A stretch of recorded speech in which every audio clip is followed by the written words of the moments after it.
स्वागत है आपका विज्ञान वृक्ष पर, जो बीएससी के स्टूडेंट्स और एस्पायरिंग स्कॉलर्स के लिए ज्ञान और सफलता का एक अनोखा साथी है।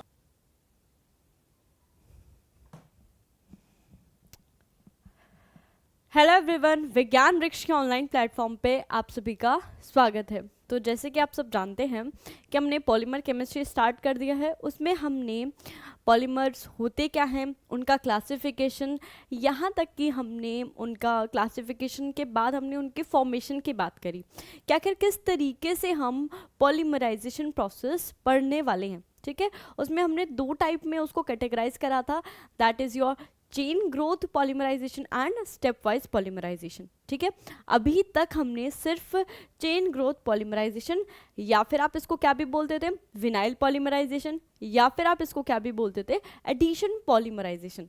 ठीक है, इसमें किस तरीके से हम पॉलीमर्स को फॉर्म करते हैं, क्या पॉलीमराइजेशन का मैकेनिज्म होता है, उसकी हमने बात करी थी। ठीक है, और हमने उनको कैटेगराइज करा था दो टाइप में।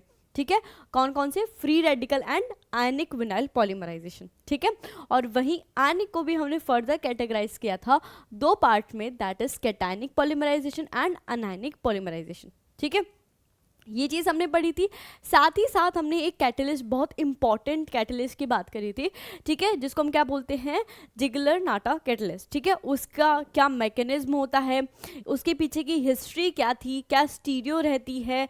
ठीक है, तो उन सब चीज़ों की हमने बात करी थी। और हमने ये भी बात करी थी कि कब आइसोटैक्टिक और सिनडायोटैक्टिक पॉलीमर्स बन सकते हैं। ठीक है, तो ये सब कहानी अभी तक हमने पढ़ ली है। आज की क्लास में हम क्या स्टार्ट करने वाले हैं।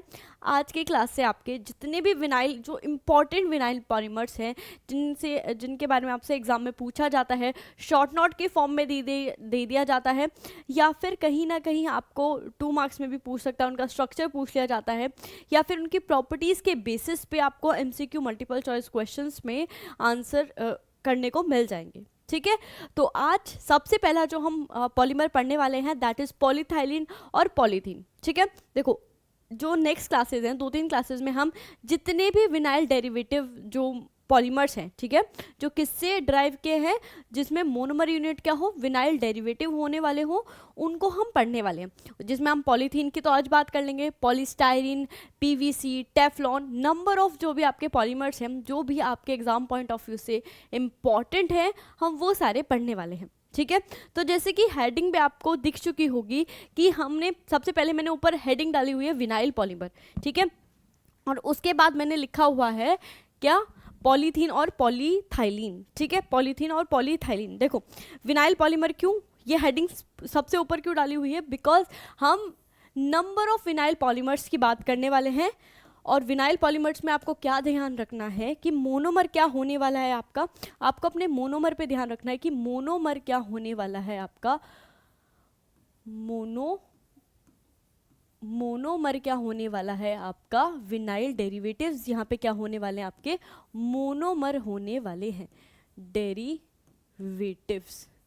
ठीक है, विनाइल डेरिवेटिव्स। साथ में अगर मैं इसके स्ट्रक्चर की बात करूं, अगर स्ट्रक्चर लिखना हो मुझे कि स्ट्रक्चर क्या होने वाला है, तो आप कुछ इस तरीके से स्ट्रक्चर बना सकते हो, दैट CH, यहाँ पे कोई भी G ग्रुप लगा हो, यहाँ पे क्या हो, CH2, and this kind of polymer you will obtained. ठीक है, विनाइल पॉलीमराइजेशन से कुछ इसी तरीके के पॉलीमर्स हम पढ़ते आए हैं कि या तो ये आप कैसे सिंथेसाइज करा सकते हो, फ्री रेडिकल विनाइल पॉलीमराइजेशन से, या फिर आप आयनिक विनाइल पॉलीमराइजेशन से सिंथेसाइज करा सकते हो। और आयनिक में भी आप कैटायनिक लेने वाले हो या एनायनिक, वो हमने देखा था कि कौन कौन से पॉलीमर के लिए कौन सी आयनिक विनाइल पॉलीमराइजेशन है वो सूटेबल होती है, क्या कंडीशंस होती हैं, वो सब चीज़ें हम पहले बात करके आ चुके हैं। ठीक है, अब बात करें आज जो हम पढ़ने वाले हैं, आज का जो हमारा पॉलीमर रहने वाला है, वो पॉलीमर रहने वाला है आपका पॉलीथाइलिन और पॉलीथीन। सबने कहीं ना, पॉलीथीन तो सबने नाम सुना होगा। पॉलीथीन मार्केट में जाते हो, भैया कोई सब्जी लेके आते हो तो बोलते हो भैया पॉलीथीन में कर दो। ठीक है, या फिर आप जूस वगैरह पीते हो, स्ट्रॉ यूज़ करते हो। अब तो पेपर स्ट्रॉ यूज़ होने लगी हैं, बट पहले एक पाइप आता था, वो भी प्लास्टिक का होता था। आपके घर में बकेट और बहुत सारे ऐसे किचन्स में ऐसे प्लास्टिक के सामान होते हैं। ठीक है, या फिर हम बात करें और एग्जांपल से समझे तो बकेट वगैरह हो गया आपका, जो कोई भी ऑर्डर आप करते हो, ठीक है, आपने ऑनलाइन प्लेटफॉर्म से कोई भी ऑर्डर करा तो आपको रैप करके रैप करके देते हैं, ठीक है। तो वहाँ पे अगर बात करें, बहुत सारे बैकलाइट वगैरह अगर आपने सुनी हो, ये सब तो मैं नॉर्मल पॉलीमर की बात करूँ, बैकलाइट हटा दीजिए। बाकी अगर बात करें और किस चीज़ में पॉलीमर का यूज़ होता है, तो आपके जो वायर्स वगैरह हैं उसमें भी कहीं ना कहीं पॉलीमर्स का यूज़ होता है। तो पॉलीमर जो है आपके, वो इतने इम्पॉर्टेंट टॉपिक है ना, इतना इम्पॉर्टेंट, क्योंकि आप देखो डेली लाइफ में कहीं ना कहीं इसको यूज़ कर रहे हो, और इसको सिंथेसाइज करना भी इतना मुश्किल काम नहीं है, ठीक है, और यूज़फुल बहुत है, ठीक है। प्लास्टिक हर कोई अपने घरों में सब्जी लेके आता है, तो प्लास्टिक जो पॉलीथीन है वो ज़रूर यूज़ करता है। मार्केट में जाते हो कोई कपड़ा खरीदने, तो वो आपको एक पॉली बैग में एक कैरी बैग देते हैं, पॉली बैग जो देते हैं वो आपको हैंड ओवर करते हैं, वो भी प्लास्टिक का बना होता है। तो प्लास्टिक का बहुत बहुत यूज़ है, ठीक है। वहीं पॉलीथीन का अगर मैंने बात करा तो किचन में भी इसका काम है, ठीक है। बकेट्स वगैरह बनाने के लिए, टॉय वगैरह बनाने के लिए, पैकिंग में जो पन्नी आपके यूज़ होती है उसमें भी आपके क्या यूज़ होती है, पॉलीथीन यूज़ होती है। वहीं मैंने बताया ना, जो आप सब्जी वगैरह जिसमें लेके आते हो, चीनी जिसमें लेके आते हो, वो सब में क्या यूज़ होते हैं, पॉलीथीन यूज़ होती है, ठीक है। कहा तो चाहता है कि पॉलीथीन यूज़ नहीं करनी चाहिए, ठीक है, बिकॉज ये क्या होता है, एक तो कलरलेस होती है, वैसे तो वाइट होती है कलरलेस, अगर आपको कलर चेंज करना है तो उसमें कलर्स ऐड किए जाते हैं, और साथ साथ बात करें तो कंबस्टेबल होती है। बट जो इसकी प्रॉपर्टी है ना, जो बहुत ही ज़्यादा ऐसे बोल दे कि हम बहुत ही खतरनाक प्रॉपर्टी है कि नॉन बायोडिग्रेडेबल है, ठीक है।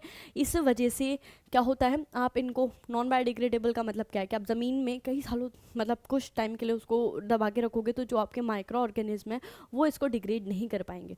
तो ये आपके जो बिलो द सरफेस अगर बात करें, अगर ग्राउंड मतलब बिल्कुल डीप इनसाइड द ग्राउंड की बात करें, तो वहाँ पे ये बहुत सालों तक एज इट इज़ रिटेन रहती है, ठीक है, डिग्रेड नहीं होती। तो ये इसकी क्या थी, ड्रॉबैक थी। मगर बात करें भाई कि ये पॉलीथीन बनी कब ये बनी, तो देखो बनी भी है गलती से ही, ठीक है। 1828 में समथिंग के आसपास ये बनी थी, ठीक है। और मैंने जैसे बोला कि गलती से ही बनी है, तो गलती से ही बनी थी। और किसने इसको किसने करा था, उनका नाम था हैन वॉन पेंचमैन। मैं स्पेलिंग लिख देती हूँ, क्या बोला मैंने, इन 1828 में जो आपके साइंटिस्ट, एक जर्मन केमिस्ट थे जिनका नाम था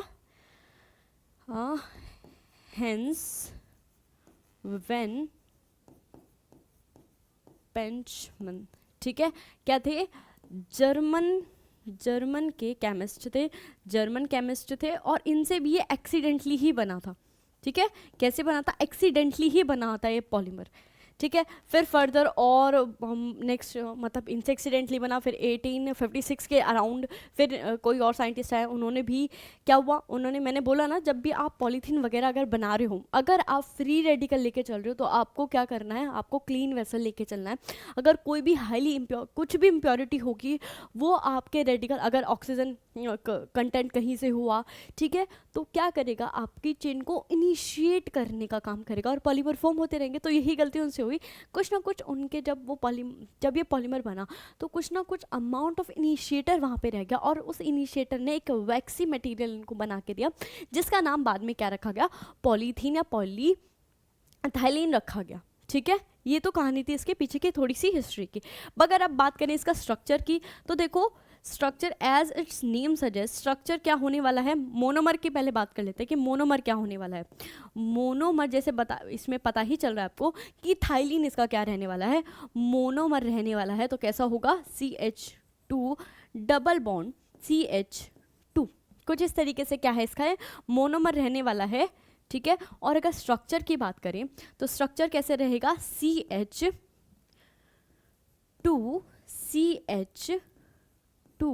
और ये रहा N। और इसको आप कैसे भी रिप्रेजेंट कर सकते हो, आप इसको ऐसे भी रिप्रेजेंट कर सकते हो, C कार्बन, कुछ इस तरीके से, ये लीजिए, आप इसको कुछ इस तरीके से भी रिप्रेजेंट कर सकते हो। यहाँ पे आपका हाइड्रोजन क्या होगा, एक हाइड्रोजन कहाँ पे होगा, वेज पे, और दूसरा हाइड्रोजन क्या होने वाला है आपका, डैश पे होने वाला है। ऐसे ही सेम यहाँ पे होगा, एक हाइड्रोजन आपका वेज पे और दूसरा हाइड्रोजन आपका डैश पे। तो कुछ इस तरीके का स्ट्रक्चर इसका होता है, ठीक है, स्ट्रक्चर की बात हो गई, और किसकी बात होगी, स्ट्रक्चर की बात कर ली है हमने, और हमने मोनोमर यूनिट जो हमें पता होना चाहिए। बहुत सारे एग्जाम्स में आपको बहुत ही छोटा सा क्वेश्चन दे दिया जाएगा कि बताओ इसके मोनोमर यूनिट क्या है, तो आपको मोनोमर यूनिट पता होनी चाहिए कि किससे वो पॉलीमराइज होकर आपका पॉलीमर बना है। ठीक है, तो ये स्ट्रक्चर की बात होगी, इसके पीछे की कहानी की बात हो गई, मोनोमर क्या होता है उसकी बात हो गई। अब देखो क्या होता है, on the basis of its density और ब्रांचिंग वगैरह के बेसिस पे there are number of polymers, polyethylene, ठीक है, जिसमें मैंने आपको बोलता अल्ट्रा थिन होती है, मीडियम डेंसिटी पॉलीथाइलिन भी होती है, बट हमारे लिए जो इंपॉर्टेंट है वो दो ही पॉलीथाइलिन इंपॉर्टेंट है, जिसको हम क्या बोलेंगे, लो डेंसिटी पॉलीथाइलिन और हाई डेंसिटी पॉलीथाइलिन। ठीक है, इन दोनों की ही हम आज की क्लास में बात करने वाले हैं। और क्यों पढ़ने वाले हैं, बिकॉज एक तो आपका फ्री रेडिकल मैकेनिज्म में बनेगी, और दूसरा आपकी किसकी हेल्प से बनेगी, with the help of coordination compound, या फिर आप बोलो ZN कैटलिस्ट की हेल्प से जो बनने वाली है। ठीक है, दो मैकेनिज्म, दो डिफरेंट मैकेनिज्म से बनेगी, और ये मैकेनिज्म आपने पढ़े हैं, इसीलिए यहाँ पे जो अब आप क्या पढ़ने वाले हो, जो अब आप क्लासिफिकेशन पढ़ने वाले हो, वो उन्हीं के लिए, उन्हीं का पढ़ रहे हो जो आपने मैकेनिज्म पढ़ रखे हैं। ठीक है, तो हम किसकी बात करेंगे, आपका लो, दोनों को साथ में ही कवर करने की कोशिश करते हैं, लो डेंसिटी पॉलीइथाइलिन, या फिर अलग अलग करते हैं, चलो कोई नहीं, पहले लो डेंसिटी पॉलीइथाइलिन की बात कर लेते हैं, फिर उसके बाद हम बात करते हैं किसकी, फिर उसके बाद हम अपनी हाई डेंसिटी पॉलीइथाइलिन की बात करेंगे। ठीक है, चलिए इसको कर देते हैं, इसका फ़ॉन्ट कर देते हैं थोड़ा चेंज, और ये करा फ़ॉन्ट हमने चेंज, फ़ॉन्ट चेंज कर दिया है। ठीक है, गुड। अब इसको थोड़ा, ठीक है, मैं यहाँ पे पहले ना एक पेज पे आपका लिख देती हूँ कि देयर आर, हम दो टाइप की पॉलीथाइलिन की बात करेंगे। ठीक है, तो देयर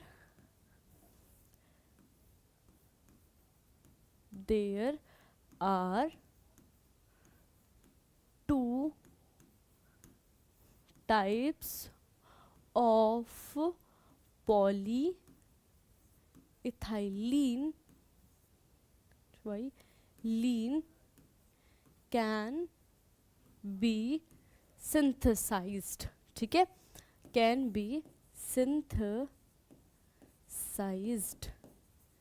ठीक है, और वो कौन कौन सी हैं, तो पहली आपकी क्या होती है, लो डेंसिटी पॉलीथीन। ठीक है, लो डेंसिटी पॉलीथीन, ठीक है, और दूसरी जिसको हम शॉर्ट फॉर्म में कैसे लिखते हैं, LDP। ठीक है, and second is your high density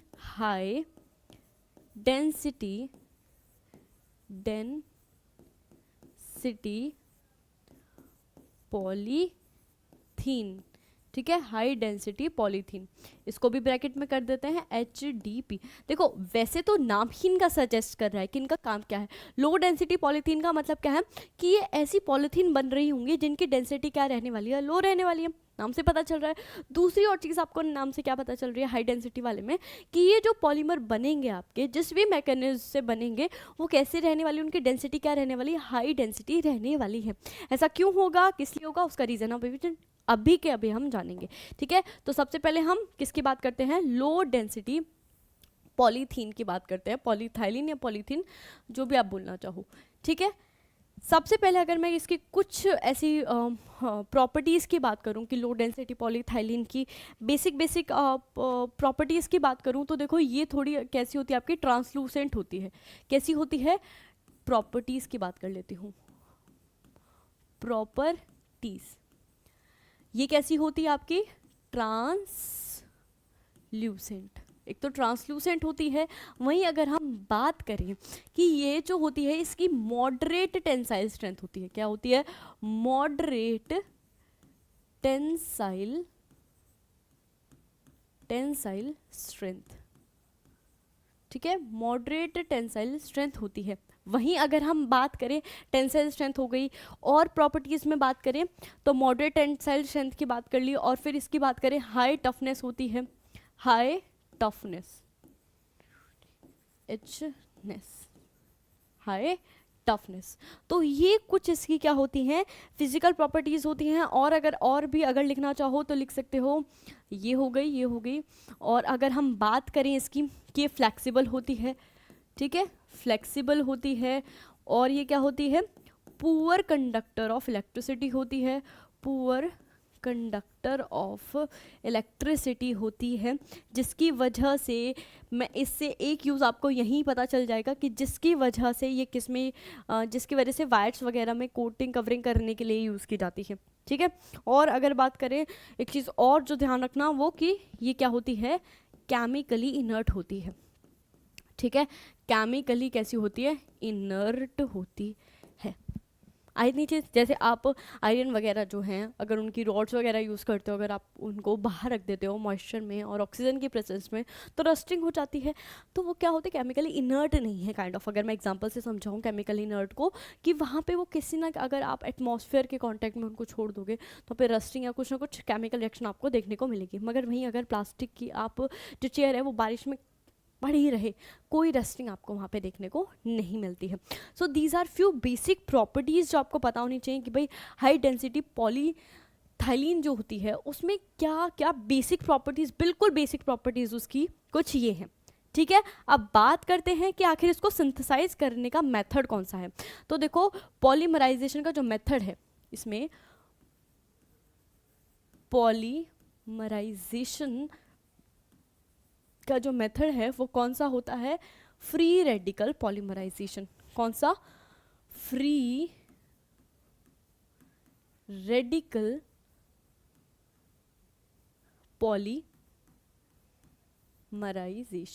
polymerisation, free radical polymerization से ये वाली क्या बनती है आपकी, क्या बनती है, पॉलीथीन बनती है, ठीक है। मैकेनिज्म समझ आ गया। अब देखो कंडीशन, इस मैकेनिज्म के लिए क्या क्या कंडीशन है तो आपको पता होना चाहिए। टेम्परेचर हाई होना चाहिए, फिर वहीं अगर मतलब क्या होगा, हीट करना होगा, या तो आप किसकी सनलाइट के प्रेजेंस में यूवी लाइट उस पर डाल सकते हो, या फिर आप बहुत ज़्यादा टेम्परेचर देकर हीट कर सकते हो उसे।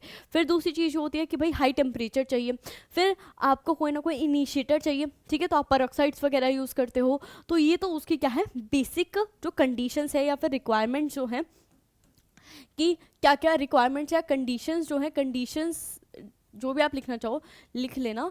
कंडीशंस जो होती हैं वो क्या होती हैं, पहली तो जैसे मैंने आपको बताया कि हीटिंग होगी, हीटिंग ऑफ थाइलीन, थाइलीन को हीट करेंगे एट टेम्परेचर, कितने टेम्परेचर पे, देखो टेम्परेचर की जो रेंज है वो कितनी रहनी चाहिए, 350 केल्विन से लेके 570 केल्विन तक, ठीक है, ये टेम्परेचर की रेंज है, ठीक है। एंड अंडर हाई प्रेशर, बहुत हाई प्रेशर पे, देखो कितना हाई प्रेशर अभी बता देती हूँ, under high pressure, PRES pressure कितना, देखो 1000 से लेके 2000 एटमॉस्फेरिक प्रेशर पे, इतना हाई एटमॉस्फेरिक प्रेशर इसको चाहिए होता है, ठीक है। फिर बात करें इनिशिएटर की भी ज़रूरत होती है, तो इनिशिएटर आपको चाहिए होगा रिएक्शन को इनिशिएट कराने के लिए, पहले इनिशिएटर चाहिए होगा। आप क्या यूज़ कर सकते हो, पर ऑक्साइड भी यूज़ कर सकते हो और ऑक्सीजन भी यूज़ कर सकते हो, ठीक है। तो ये आपकी कंडीशन की बात हो गई कि कंडीशन क्या होनी चाहिए, ठीक है। इतनी चीज़ समझ आई तो बताएं, इतनी चीज़ बहुत ही सिंपल सिंपल, देखो बहुत आसान सी चीज़ें हैं, बहुत आसान से आराम आराम से चल रहे हैं, कोई जल्दबाजी नहीं कर रहे हम, ठीक है। तो कंडीशन समझ आई होंगी आपको पॉलीमराइजेशन की, कि कौन सा पॉलीमराइजेशन है, पहले तो आपको ये पता होना चाहिए, तो आपको वो भी पता चल चुका होगा।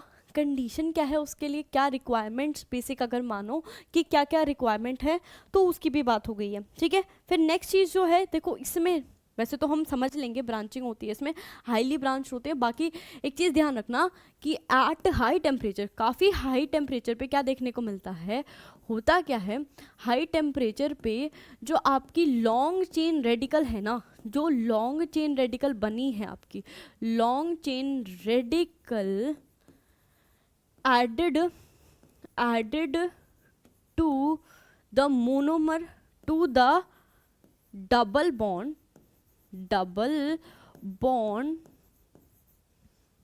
बॉन्डेड कार्बन present in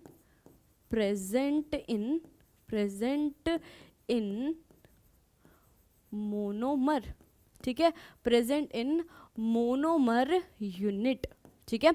तो क्या होगा, जो रेडिकल बन रहा है आपका वो क्या होगा, जो लॉन्ग चेन जो रेडिकल बना है, जो लॉन्ग चेन रेडिकल बना है वो किससे ऐड होने लग जाएगा हाई टेम्परेचर पे, जो आपका वहाँ पे carbon carbon double bond present होगा आपका मोनोमर में, पता है आपको, विनाइल डेरिवेटिव आप लेके चल रहे हो, उसमें क्या हो जाएगा, वो ऐड हो जाएगा। And also abstract abstract hydrogen, ठीक है।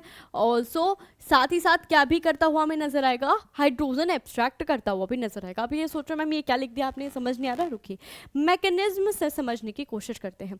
हम क्या पढ़ते हैं अब, इसका मैकेनिज्म पढ़ते हैं कि आखिर मैकेनिज्म से होता क्या है, उससे आपको चीज़ें और ज़्यादा क्लियर हो जाएंगी, ठीक है। मैकेनिज्म, ठीक है, मैकेनिज्म से और ज़्यादा चीज़ें अच्छी तरीके से क्लियर हो जाएंगी। और फिर मैं जो बोल रही हूँ कि भाई इसमें जो आपको पॉलीमर मिलता है उसमें ब्रांचिंग होती है, ठीक है, वो किस तरीके से होती है, कैसे होती है, उसकी बात करते हैं। देखो, लेट अस सपोज ये आपका लॉन्ग चेन क्या है, लॉन्ग चेन आपका CH2, यहाँ पे क्या है CH2, आपको क्या लेना है, मैंने पहले ही बोला कि आपका लॉन्ग चेन, आपका कोई भी लॉन्ग चेन पॉलीमर होगी, ठीक है, लॉन्ग चेन पॉलीमर होगी कुछ इस तरीके से, ये रहा CH हाइड्रोजन, क्या हुआ CH2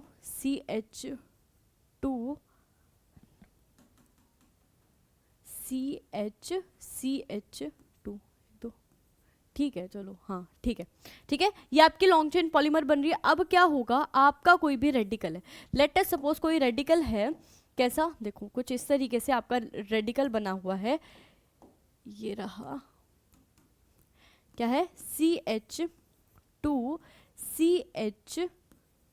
रेडिकल, CH2 रेडिकल, ऐसे करके कुछ आपका क्या बना हुआ है, रेडिकल बना हुआ है, ठीक है। अब क्या होगा, देखो यहाँ से मैंने बोला दो चीज हो सकती है, या तो वो क्या हो जाए, ऐड हो जाए, या फिर क्या देखने को मिलती है आपको, ब्रांचिंग। तो देखो होगा क्या कि ये इससे क्या कर लेगा, प्रोटॉन को, यहाँ पे क्या होगा, क्लीवेज होगी बॉन्ड की, ठीक है, बॉन्ड का क्लीवेज होगा, और ये वाला जो हाइड्रोजन है, ये वाला जो देखो यहाँ पे क्या हुआ, होमोलिटिक क्लीवेज होगी, सिंपल सी बात है।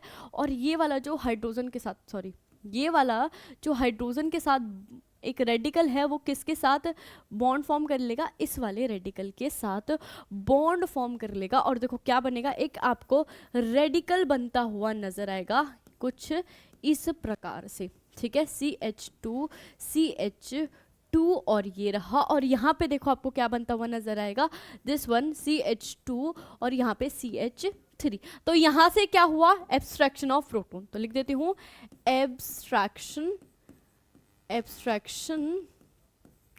ऑफ हाइड्रोजन, ठीक है, हाइड्रोजन का क्या हुआ है, एब्स्ट्रैक्शन हुआ है। पहली चीज तो यहाँ से समझ आई। फिर दूसरी चीज आप कैसे समझो, दूसरी चीज ऐसे समझो कि अब ये रेडिकल बना है, ठीक है, अब आप क्या लेके चल रहे हो, मोनोमर, एक ये लॉन्ग चेन रेडिकल बना है, जी बिल्कुल। अभी लॉन्ग चेन रेडिकल जो है, नेक्स्ट पॉइंट जो था आपका, क्या हो जाएगा, आपका जो मोनोमर यूनिट है वहां पे जाके क्या हो जाएगा, ऐड हो जाएगा। देखो, और होगा क्या आपका, फिर से यहाँ पे क्या होगा, होमोलिटिक क्लीवेज होगा, ठीक है, होमोलिटिक क्लीवेज होगा, एक इलेक्ट्रॉन इसके पास और एक ये यहाँ पे क्या कर लेगा, इस वाले किसके साथ, फ्री रेडिकल के साथ क्या हो जाएगा, बॉन्ड हो जाएगा। तो देखिए क्या बनेगा आपका, कुछ इस तरीके से आपका रेडिकल, एक नया रेडिकल जनरेट होता हुआ नजर आएगा। यहाँ पे CH2, यहाँ पे CH2 और ऐसे, और यहाँ पे ये क्या होगा, CH, रेडिकल कंबाइन हुए, और यहाँ पे क्या आएगा CH2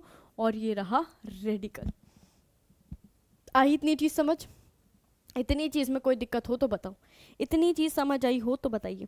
ठीक है, रेडिकल हुआ, अब रेडिकल बन चुका है, फिर से रेडिकल होगा तो प्रोपगेशन होगा, फिर से क्या होगा आपका, फिर से अगर आपका मोनोमर यूनिट है उस पर जाके फिर से अटैक करेगा, होगा क्या, देखो फिर से होगा क्या कि आपका होमोलिटिक क्लीवेज होगा, एक रेडिकल इसके पास और एक रेडिकल क्या करेगा, रेडिकल रेडिकल ये दोनों क्या करेंगे, आपस में बॉन्ड फॉर्म करते हुए नजर आएंगे। और देखिए क्या बनेगा, जो आपका कंपाउंड बनेगा वो कुछ इस तरीके से बनेगा, CH2CH, और यहाँ पे क्या बन रहा है, CH2CH2 सो ऑन, और यहाँ पे क्या बन रहा है, देखो CH2, यहाँ पे क्या बना CH2, और यहाँ पे इस वाले मोनोमर यूनिट के साथ क्या होता हुआ नजर आया, रेडिकल फॉर्म होता हुआ नजर आया। तो क्या ब्रांचिंग हो रही है, ब्रांचिंग हो रही है। और मैं अगर इसको पूरा पूरा लिखूँ तो आप ऐसे भी लिख सकते हो कि यहाँ पे क्या बनेगा, CH2CH2CH2, ये बहुत बड़ी लंबी चेन है। यहाँ पे क्या है आपका CH2CH2 से यहाँ क्या होती है, एक लंबी चेन आपकी बनती हुई नजर आती है। ठीक है, कैसे बन रही है, उसी का तो मैकेनिज्म हमने देखा है कि क्या हुआ है, आपकी पहले जो लॉन्ग चेन पॉलीमर था, कोई भी रेडिकल आएगा वो क्या करेगा, प्रोटॉन एब्स्ट्रैक्ट करेगा। ठीक है, प्रोटॉन एब्स्ट्रैक्ट करेगा और क्या फॉर्म करेगा, रेडिकल फॉर्म करेगा। अब ये जो लॉन्ग चेन रेडिकल बना है शांत तो बैठेगा नहीं, इसको मोनोमर दिखेगा, मोनोमर के पास डबल बॉन्ड है, मोनोमर के साथ जो डबल बॉन्ड है उससे वहाँ पे क्या बनाता हुआ दिखाई देगा, फिर से एक लॉन्ग चेन क्या बनाता हुआ दिखाई देगा, रेडिकल बनाता हुआ दिखाई देगा, और ये रेडिकल प्रोपोगेट होता रहेगा। और ऐसे ही इस लॉन्ग चेन में क्या देखने को मिली, हमें ब्रांचिंग देखने को मिली। तो यही चीज़ आपको ध्यान रखनी है कि जो आपका लो डेंसिटी पॉलीमर है उसमें पॉलीथाइलिन है, उसमें क्या होता है, आपकी ब्रांचिंग हाईली ब्रांच होती है। ठीक है, लो डेंसिटी पॉलीथाइलिन जो होती है वो क्या होती है, हाईली ब्रांच्ड होती है, हाईली ब्रांच्ड होती है। ठीक है, स्मॉल या फिर लार्ज ब्रांच हो सकती है कुछ इस तरीके से। अगर आप पिक्टोरियली रिप्रेजेंट करना चाहो तो पिक्चर से इस तरीके से रिप्रेजेंट कर सकते हो। ठीक है, कि आपकी क्या हुई है, ब्रांचिंग देखने को मिली है। ठीक है, अब क्योंकि क्या है, क्योंकि यहाँ पे ब्रांचिंग है तो ये क्या नहीं होंगे, अच्छे से पैक्ड नहीं होंगे। ठीक है, तो यही चीज़ आप क्योंकि ब्रांच्ड है। ठीक है, देखो अगर कोई भी एक सिस्टम है, लेट अस सपोज ये आपका आधा सिस्टम है, अब इस आधे सिस्टम में आपको फिट करने के लिए प्रॉपर अगर फिट करना है तो ऐसा ही कुछ आपके पास क्या होना चाहिए, ऐसा कुछ सिस्टम होना चाहिए कि भाई ये इसमें क्या हो जाएगा, प्रॉपर फिट हो जाएगा। मगर आपके पास अगर सिस्टम कुछ इस तरीके से है, इस तरीके से कुछ सिस्टम है, तो क्या इसमें फिट होगा, नहीं होगा ना। तो यही चीज़ बोली गई है कि आपका क्या होता है, ब्रांच होने की वजह से ये कैसी होती है, लो डेंसिटी पॉलीमर जो होते हैं आर नॉट वेल पैक्ड। ठीक है, वेल पैक्ड नहीं होते, जिसकी वजह से ड्यू टू विच जिसकी वजह से दे हैव लो डेंसिटी, जिसकी वजह से इनकी क्या होती है, low density, as well as क्या होता है, एंड लो मेल्टिंग पॉइंट होता है। ठीक है, क्या होता है, लो डेंसिटी होती है और साथ ही साथ लो क्या होता है, मेल्टिंग पॉइंट होता है। ये चीज़ आपको पता होनी चाहिए थी। ये चीज़ आपको किससे पता चली, जब आपने देखा कि आखिर ब्रांच बन कैसे रही है। ठीक है, और ब्रांचिंग होने की वजह से, अच्छा ठीक है, और ब्रांचिंग होने की वजह से क्या होता है, इसकी डेंसिटी जो होती है वो लो होती है, जिस वजह से ही हम इसको क्या बोलते हैं, लो डेंसिटी पॉलीथाइलिन बोल देते हैं। ठीक है, वहीं यूजेस वगैरह की बात करते हैं, uses there are number of uses जिसकी हम बात करेंगे। ठीक है, इतनी चीज समझ आई है तो बताइए। ठीक है, पहले थोड़ा इनको कलर कर लेते हैं।